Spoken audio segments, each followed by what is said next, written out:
Hey everyone, I'm Bradford Goodrich, and for June 14, 2013, I'm asking the question, what is it about this Jesus?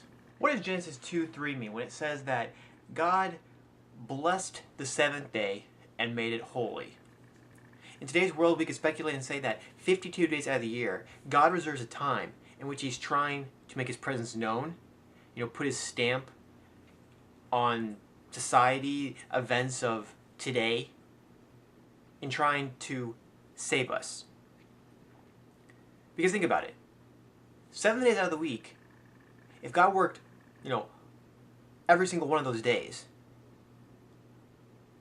not putting this one specific day aside, in today's world, would we really think about God? Would we remember Him? I mean, Adam and Eve had God, right before their eyes. They could communicate directly to Him, and they could hear Him and see Him talk back and interact with them. But we don't have that. Now, just like Adam and Eve, we can accept God as creator. We can acknowledge Him as, an all-powerful being and ruler over all and being God.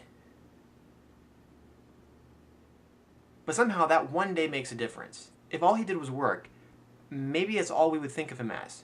Just some all-powerful worker. And less of as God.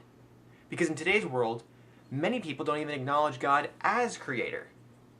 And so maybe the whole point of a day off is to remember not just Him being the creator for the past 6 days or some worker, but that ultimately He is God.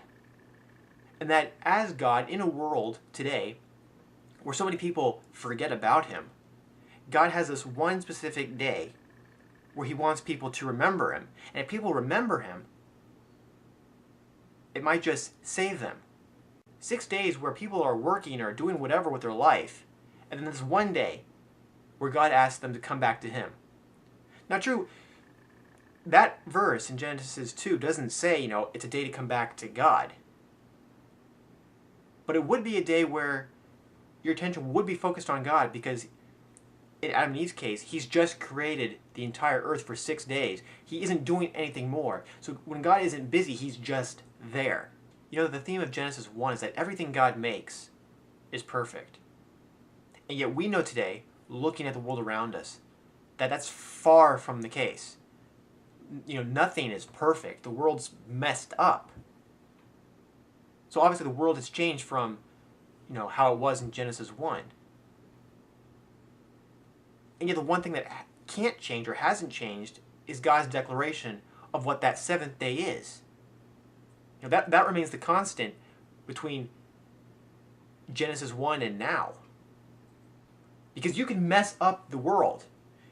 People can suddenly go from good to bad. And you can have chaos and, evil run amok. But you can't change what God says about a day. It's God's lifeline. A way to connect us to Him. A way for us to truly remember Him. Because He's reaching out to take us back to something better. But if you can take the Bible at its word, then you see that God is trying to offer you something better. Alright, so that's going to do it.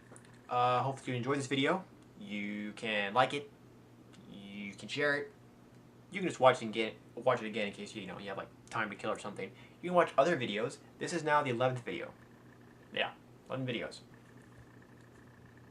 We'll still be discussing this stuff. It's a lot to talk about, either in the posts or in future videos. I don't know. What are your thoughts? So, yeah. So, thanks for watching, everyone, and I'll see you on Monday.